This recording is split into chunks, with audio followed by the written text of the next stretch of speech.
Good morning, students. Myself Meenakshi Kalia, lecturer physics.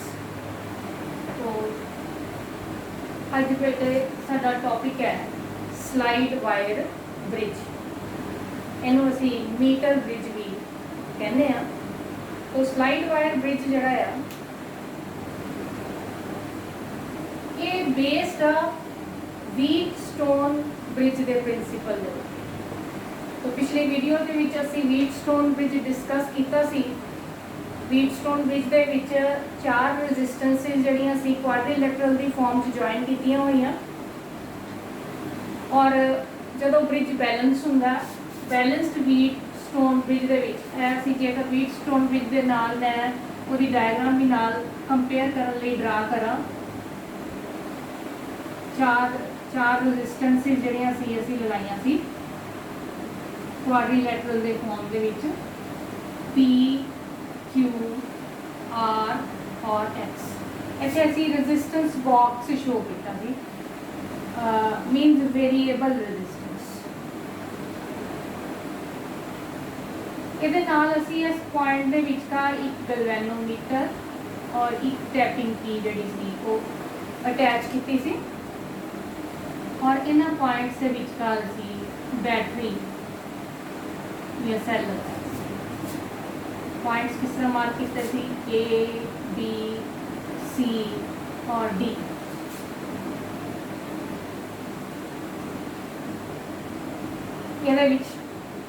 जदों bridge balance हुंदा है balanced state दे विच P over Q R over X के बराबर हुंदा। ये ऑलरेडी डिस्कस है।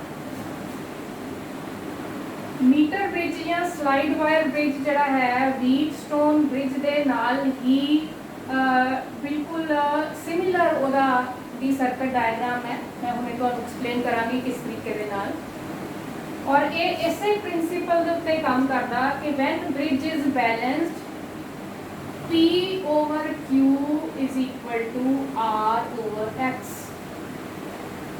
तो मीटर ब्रिज बेसिकली एक इस तरह का सर्किट है जिहदे विच असी अननोन रेजिस्टेंस फाइंड आउट करते हैं। अननोन रेजिस्टेंस फाइंड आउट करने लई इहनूं यूज किया जाता है। तो कंस्ट्रक्शन इहदे विच इहदी कंस्ट्रक्शन की है। इहदे विच बेटा एक वुडन बोर्ड है तकरीबन 1 मीटर लॉन्ग वुडन बोर्ड है जिहदे उपर 1 मीटर लंबी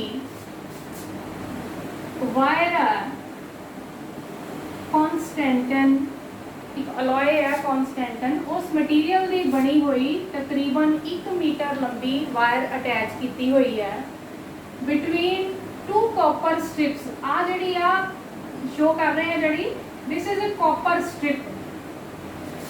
कॉपर स्ट्रिप एक इधर लगी है एक लगी है। कॉपर स्ट्रिप्स के विचकार तकरीबन 1 मीटर लंबी वायर जी है 1 metre means 100 centimetre long wire attach की हुई है और ਇਹਦੇ ਨਾਲ मेजरमेंट वास्ते असी एक स्केल भी लगाया होया जिहदे ते मार्किंग आ 0 तो लैके 100 तक।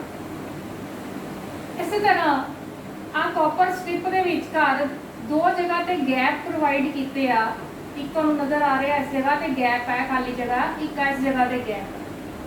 तो असी इस सर्किट नूं जिस तरह इत्थे अननोन रेजिस्टेंस बॉक्स असी आर अटैच किया सी उस तरह इत्थे असी रेजिस्टेंस बॉक्स आ 2 पॉइंट्स के विचकार लगाया है। सिमिलरली अननोन रेजिस्टेंस जी है वो थां ते असी इस गैप के विच अननोन रेजिस्टेंस अटैच की आ। जदों ब्रिज बैलेंस हुंदा आ उस वेले आ जी जिस पॉइंट आ डी दे नाल असी इत्थे एक गैल्वेनोमीटर भी अटैच करना। गैल्वेनोमीटर दे नाल असी जोकी लगाई है जिस जगह ते जोकी टच करती है बैलेंस्ड स्टेट दे विच ए बी वायर की जिहड़ी लेंथ आ लेट इट बी एल ए रेजिस्टेंस P का काम करती है और B और C के विचकार जिस तरह इस डायग्राम के विच B और C पॉइंट लिखे हुआ तो B तो लैके C तक की वायर की रेजिस्टेंस जी है वो Q का काम करती। तो तुसीं देख सकते हैं इहनूं इहदे नाल जे सर्किट नूं तुसीं मैच करके देखो ए और बी पॉइंट के विचकारली रेजिस्टेंस का की नाम है P। आ ए तो बी तक की जिहड़ी रेजिस्टेंस आ ए पी की जगह पे काम कर रही है। बी तो सी ਦੇ ਵਿਚਕਾਰ ਇੱਕ ਫਿਰ ਰੈਜ਼ਿਸਟੈਂਸ ਲੱਗੀ ਹੈ, ਦੈਟ ਮੀਨਸ ਆ ਵਾਇਰ ਉਸ ਰੈਜ਼ਿਸਟੈਂਸ ਦਾ ਕੰਮ ਕਰ ਰਹੀ ਹੈ ਕਿਉਂ। ਸਿਮਿਲਰਲੀ ए और डी ਦੇ ਵਿਚਕਾਰ ਰੈਜ਼ਿਸਟੈਂਸ ਬਾਕਸ ਆ ਪੁਆਇੰਟ ए ਆ ਮਿਡਲ ਪੁਆਇੰਟ ਤੇ ਇੱਕ ਸੀ ਪੁਆਇੰਟ ਲਗਾਇਆ ਹੋਇਆ ਅਟੈਚ ਕਰਨ ਦੇ ਲਈ। ए और डी ਦੇ ਵਿਚਕਾਰ ਰੈਜ਼ਿਸਟੈਂਸ ਬਾਕਸ ਆਰ ਅਟੈਚ ਆ ਔਰ ਸਿਮਿਲਰਲੀ ਤੁਸੀਂ ਦੇਖ ਸਕਦੇ ਆ C और D ਦੇ ਵਿਚਕਾਰ ਅਨਨੋਨ ਰੈਜ਼ਿਸਟੈਂਸ X ਆ C ਪੁਆਇੰਟ ਆ D ਦੇ ਵਿਚਕਾਰ ਅਨਨੋਨ ਰੈਜ਼ਿਸਟੈਂਸ ਆ। बैटरी ਕਿਹੜੇ ਪੁਆਇੰਟਾਂ ਤੇ ਲੱਗੀ ਸੀ A ਪੁਆਇੰਟ ਔਰ C ਪੁਆਇੰਟ ਦੇ ਵਿਚਕਾਰ ਆ A ਔਰ C ਦੇ ਵਿਚਕਾਰ ਬੈਟਰੀ ਲਗਾਈ ਹੈ ਅਸੀਂ ਔਰ ਗਲਵੈਨੋਮੀਟਰ B और D ਦੇ ਵਿਚਕਾਰ ਸੀ। तो आ D ਪੁਆਇੰਟ ਆ ਜਿਸ ਜਗ੍ਹਾ ਤੇ ਜੋ ਕਿ ਟੱਚ ਕਰ ਰਹੀ ਆ ਉਹ B ਪੁਆਇੰਟ ਆ। तो B और D ਦੇ ਵਿਚਕਾਰ ਗਲਵੈਨੋਮੀਟਰ ਆ। ਇਹ ਦੋਨੋਂ ਸਰਕਟ ਜਿਹੜੇ ਐਗਜ਼ੈਕਟਲੀ ਮੈਚ ਕਰਦੇ ਆ। तो ਸਭ ਤੋਂ ਪਹਿਲਾਂ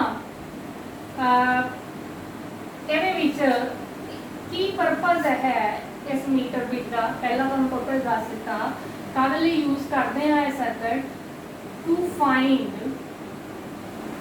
अननोन रेजिस्टेंस। जिहड़ी अननोन रेजिस्टेंस कोई सानू दित्ती है उसकी वैल्यू फाइंड आउट करने लई ये प्रैक्टिकल भी है साडे सिलेबस दे विच असीं करना है जो लैब्स दे विच जो स्कूल खुलणगे। तो अननोन रेजिस्टेंस फाइंड आउट करने लिए यूज किया जाता है मीटर ब्रिज। किस तरीके के अननोन रेजिस्टेंस फाइंड आउट करनी। तो बेटे असीं सब तो पहला सर्किट नूं जिहड़े आ सारे वायर्स वगैरह लैके सर्किट डायग्राम के अकॉर्डिंगली सर्किट जिहड़ा है वो तैयार कर लैंदे आ। उस तो बाद असीं रेजिस्टेंस बॉक्स आर दे विचों कुछ रेजिस्टेंस जिहड़ी है वो कढ लैनी आ। इहदी वैल्यू इस तरीके दे नाल एडजस्ट करनी आ बई जदों असीं जोकी नूं मूव करिए बैलेंस पॉइंट जिहड़ा जो नल पॉइंट कहने आ वो ए और सी दे विचकार तकरीबन मिडल जे दे विच आ जाए।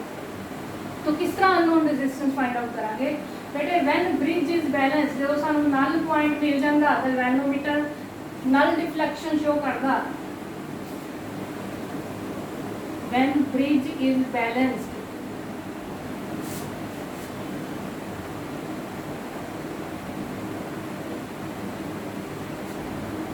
अपन पता P बटा Q R बटा X के बराबर है। तो P बटा Q कितने बराबर होएगी इस डायग्राम के अकॉर्डिंगली। P का काम कौन कर रही है मैंने तुहानू दस्सिया A तो लैके B पॉइंट तक दी जिहड़ी वायर आ वो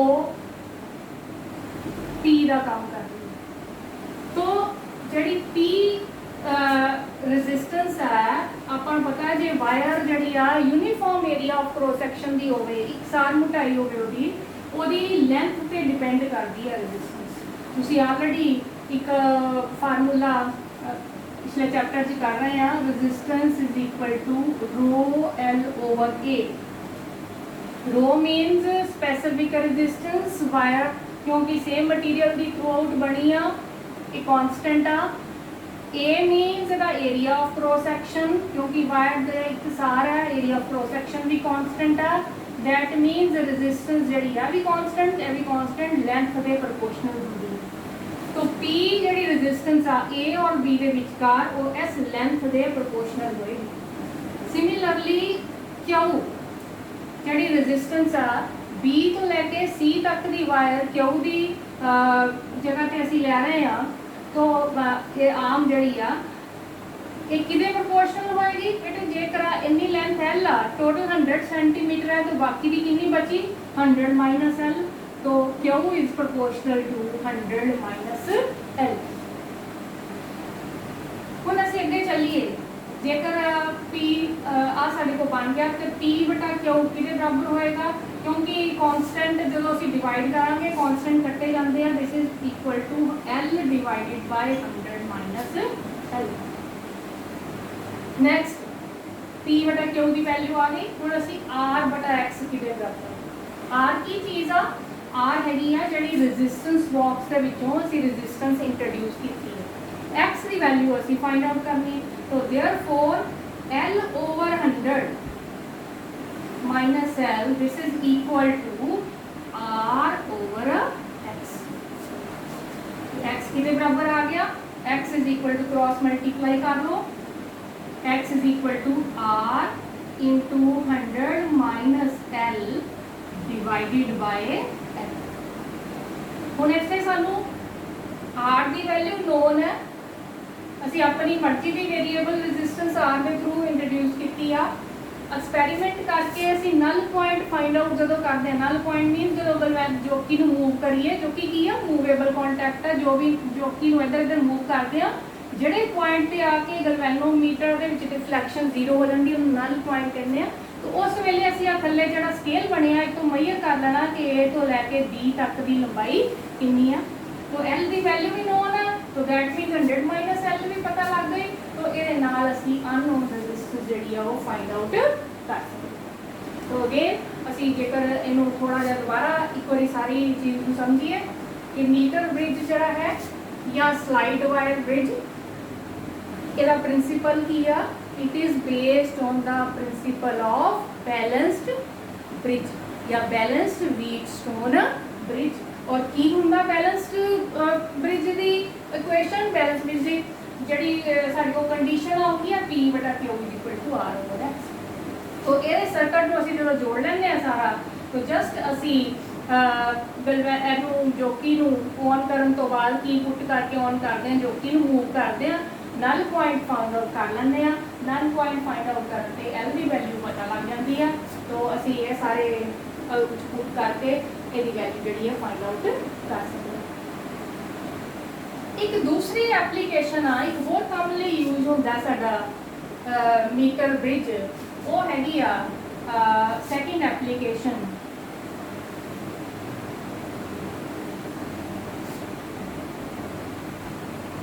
that application is to find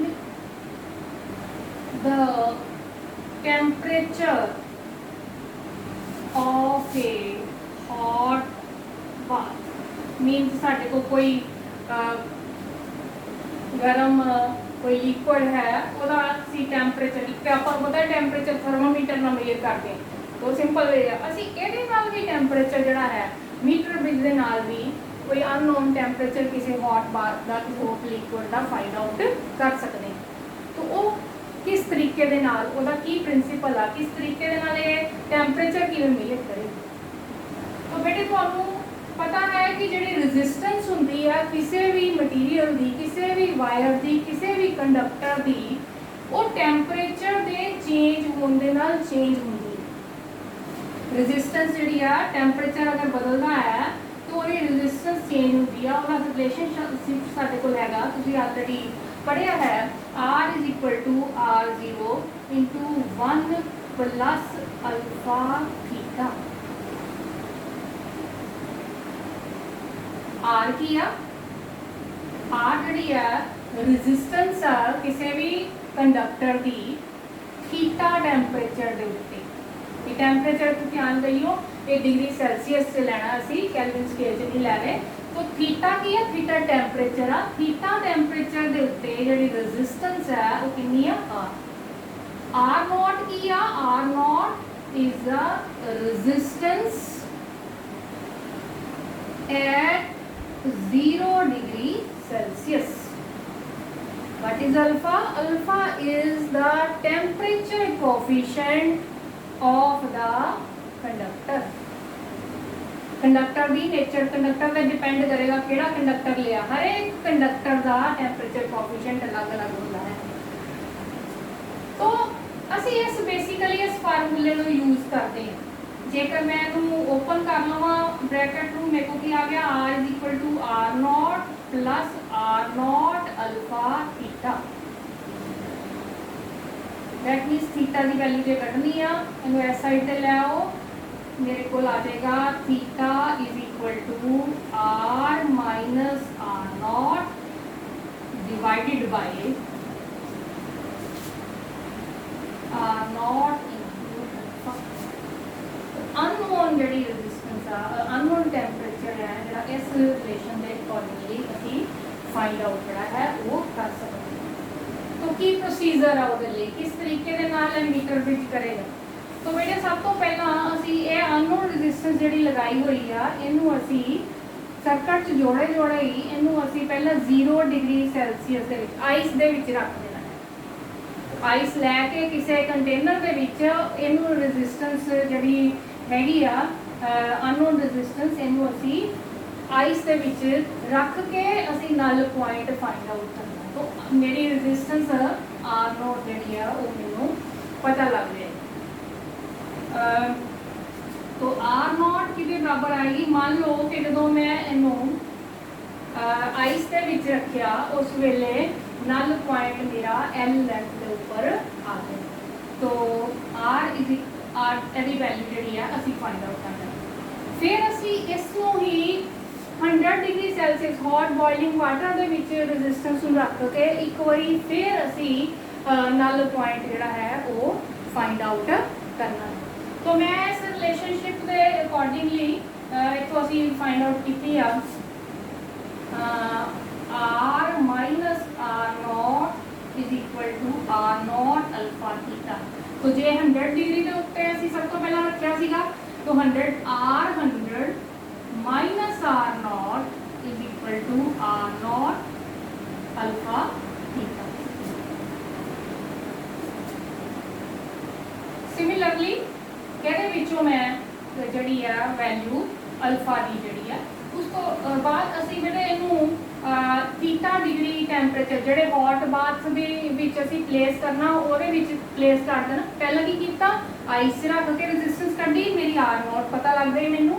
दूसरी बारी मैं 100 डिग्री सैलसीयस के उत्ते रख के रेजिस्टेंस फाइंड आउट की, मैनू आर 100 पता लग गई। तीसरी बारी मैं इनू हॉट बाथ दे विच रख देना जिहड़ा अननोन जिहदी टैंपरेचर असी कढना, तो उस वेले मैनू आर थीटा पता लगेगी। तो आर थीटा या आर वो मेरे को ऑलरेडी इक्वेशन हैगी आ R minus R naught is equal to this much. इन्हां दोनों इक्वेशनस नूं जे असी डिवाइड करिए कि मेरे को आ जाएगा R minus R naught divided by r100 minus r0, this is equal to r0 alpha theta divided by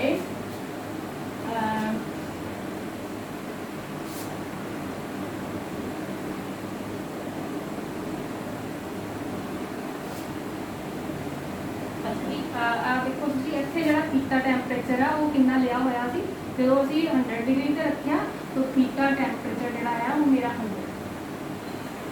तो this is equal to R naught alpha theta divided by R naught alpha into 100। Alpha ना alpha कटिया गया तो मेरे को की रह गया, असी इस दोबारा ऊपर लिख रहे हैं, इस जगह पे लिख रहे हैं R minus R naught divided by R 100 minus R naught is equal to theta divided by 100। हुण तुसीं ध्यान नाल देखो, इहदे विच तुहानूं सिर्फ थीटा अननोन है, थीटा की वैल्यू कढनी, क्रॉस मल्टीप्लाई कर लियो, मेरे को आ जाएगा R minus R naught divided by R 100 minus R naught into 100। R naught की वैल्यू तुसीं फाइंड आउट कीती जदों तुसीं हॉट बाथ इहनूं जिहड़ा अननोन रेजिस्टेंस है इहनूं आइस च रखो। आर 100 की वैल्यू तुसीं उदों फाइंड आउट कीती जदों तुसीं इहनूं बॉइलिंग वाटर च रखी। आर की value R means unknown temperature के उत्ते जब तुसीं इहनूं हॉट बाथ च रखिया उस वेले रेजिस्टेंस की वैल्यू तुसीं फाइंड आउट कर ली, तो थीटा जिहड़ा इत्थों कैलकुलेट कीता जा सकदा। तो that means the second application सी to find the temperature of the hot bath. तो ये दो मेन एप्लीकेशंस आ। बेसिकली जो तुसीं एग्जामिनेशन पॉइंट ऑफ व्यू नाल तैयार करना, सर्किट डायग्राम जिहड़ी है वो बिल्कुल सही होनी चाहिए है, और एक तुसीं सब तो पहला प्रिंसीपल अच्छी तरह लिखना है, उस तो बाद सर्किट डायग्राम तुहाडी सही होनी चाहिए है, उस तो बाद अगे जो भी एप्लीकेशन है वो तुसीं अच्छी लेना। पर नोट्स तुहानूं ऑलरेडी जिहड़े आ वो सेंड किए जा चुके हैं। एक ਇਹਦੇ ਵਿੱਚ क्वेश्चन कई बार इस तरह का भी आंदा शॉर्ट आंसर टाइप ਦੇ ਵਿੱਚ कि ਅਸੀਂ कॉन्स्टेंटन वायर या एक मैंगनीन मटीरियल ਹੁੰਦਾ कई बार ਉਹਦੀ वायर भी ਹੁੰਦੀ है, वो स्पैशली वो क्यों यूज़ करते हैं। कोई भी असी आम कंडक्टर क्यों नहीं यूज़ करते। तो बेटे उसका आंसर है कि जोड़ा मैंगनीन है या कॉन्स्टेंटन वायर आ ਉਹ ਇਸ ਤਰ੍ਹਾਂ ਦਾ ਅਲੋਏ ਆ ਕਿ ਉਹਦਾ ਟੈਂਪਰੇਚਰ ਕੋਫੀਸ਼ੀਐਂਟ ਕਾਫੀ ਲੋ ਹੁੰਦਾ। ਟੈਂਪਰੇਚਰ ਕੋਫੀਸ਼ੀਐਂਟ ਮੀਨਸ ਸਾਨੂੰ ਪਤਾ ਵਾਇਰ ਦੀ ਰੈਜ਼ਿਸਟੈਂਸ ਟੈਂਪਰੇਚਰ ਦੇ ਬਦਲਣ ਦੇ ਨਾਲ ਬਦਲ ਜਾਂਦੀ ਹੈ। ਕੰਡਕਟਰ ਦੀ ਜਿਹੜੀ ਰੈਜ਼ਿਸਟੈਂਸ ਆ ਟੈਂਪਰੇਚਰ ਦੇ ਵਧਣ ਦੇ ਨਾਲ ਰੈਜ਼ਿਸਟੈਂਸ ਵੱਧ ਜਾਂਦੀ ਹੈ। ਤਾਂ ਜਦੋਂ ਅਸੀਂ ਐਕਸਪੈਰੀਮੈਂਟ ਕਰ ਰਹੇ ਹੁੰਦੇ ਆ ਉਸ ਵੇਲੇ ਕਿਉਂਕਿ ਕਾਫੀ ਦੇਰ ਤੱਕ ਜੇ ਤੁਸੀਂ ਕਰੰਟ ਪਾਸ ਕਰਦੇ ਰਹੋ ਤਾਂ ਇਹ ਵਾਇਰ ਗਰਮ ਹੋ ਜਾਂਦੀ ਹੈ, ਬਟ ਨੈਚੁਰਲ ਆ। ਔਰ ਜੇ ਗਰਮ ਹੋ ਜਾਏਗੀ ਤਾਂ ਇਹਦੀ ਰੈਜ਼ਿਸਟੈਂਸ ਕਾਂਸਟੈਂਟ ਨਹੀਂ ਰਹੇਗੀ। तो ਅਸੀਂ ऐसा मटीरियल यूज करना है ਜਿਹਦੀ ਰੈਜ਼ਿਸਟੈਂਸ ਨੂੰ ਟੈਂਪਰੇਚਰ ਦੇ ਚੇਂਜ ਹੋਣ ਨਾਲ ਜ਼ਿਆਦਾ ਫਰਕ ਨਾ ਹੋਵੇ। ਲੋ ਟੈਂਪਰੇਚਰ ਕੋਫੀਸ਼ੀਐਂਟ ਦਾ ਇਹ ਮਤਲਬ ਹੈ ਕਿ ਇਸ ਮਟੀਰੀਅਲ ਦੀ ਰੈਜ਼ਿਸਟੈਂਸ ਟੈਂਪਰੇਚਰ ਦੇ ਬਦਲਣ ਦੇ ਨਾਲ ਜ਼ਿਆਦਾ ਨਹੀਂ ਬਦਲਦੀ, ਬਹੁਤ ਮਾਮੂਲੀ ਇਹਦੇ ਵਿੱਚ ਕੋਈ ਚੇਂਜ ਆਉਂਦਾ। तो ਇਹ ਵੀ ਕੁਐਸਚਨ ਤੁਹਾਨੂੰ ਆਉਂਦਾ ਹੈ ਕਿ ਕਨਸਟੈਂਟਨ ਜਾਂ ਮੈਂਗਨੀਨ ਦੀ ਵਾਇਰ ਜਿਹੜੀ ਹੈ ਉਹ ਕਿਉਂ ਯੂਜ਼ ਕੀਤੀ ਜਾਂਦੀ ਹੈ ਮੀਟਰ ਵਿੱਚ। तो ਇਹਦਾ ਆਨਸਰ ਆ ਕਿ ਮੈਂਗਨੀਨ ਜਾਂ ਕਨਸਟੈਂਟਨ ਵਾਇਰ ਦਾ ਟੈਂਪਰੇਚਰ ਕੋਫੀਸ਼ੀਐਂਟ ਬਹੁਤ ਲੋ ਹੁੰਦਾ, ਜਿਸ ਕਰਕੇ ਜੇ ਵਾਇਰ ਦੇ ਟੈਂਪਰੇਚਰ ਚੇਂਜ ਹੋਣ ਦੇ ਨਾਲ ਗਰਮ ਹੋਣ ਦੇ ਨਾਲ ਰੈਜ਼ਿਸਟੈਂਸ ਜਿਹੜੀ ਆ ਉਹ ਕਾਂਸਟੈਂਟ ਰਹਿੰਦੀ। ਜੇ ਰੈਜ਼ਿਸਟੈਂਸ ਜ਼ਿਆਦਾ ਬਦਲ ਜਾਵੇ ਤੇ ਫਿਰ ਸਾਡਾ ਬੈਲੈਂਸ ਵੀ ਚੇਂਜ ਹੋ ਜਾਏਗਾ। ਤਾਂ ਸਾਡਾ ਜਿਹੜਾ ਆਨਸਰ ਹੈ ਐਕਸ ਅਨਨੋਨ ਰੈਜ਼ਿਸਟੈਂਸ ਉਹ ਪੂਰੀ ਐਕੂਰੇਸੀ ਨਾਲ ਨਹੀਂ ਪਤਾ ਲੱਗੇਗੀ। तो इस करके ਅਸੀਂ ਮਟੀਰੀਅਲ ਯੂਜ਼ ਕਰਦੇ ਹਾਂ। ਦੈਟਸ ਆਲ ਇਹਦੇ ਲੈਕਚਰ ਦੇ ਵਿੱਚ। ਜੇਕਰ ਕੋਈ ਤੁਹਾਡੀਆਂ ਕਿਊਰੀਜ਼ ਹੋਣ ਤਾਂ ਉਹ ਤੁਸੀਂ ਨੈਕਸਟ ਮੈਨੂੰ ਸੈਂਡ ਕਰ ਸਕਦੇ ਆ, ਅਸੀਂ ਨੈਕਸਟ ਲੈਕਚਰ ਨੂੰ ਡਿਸਕਸ ਕਰਾਂਗੇ। Thank you.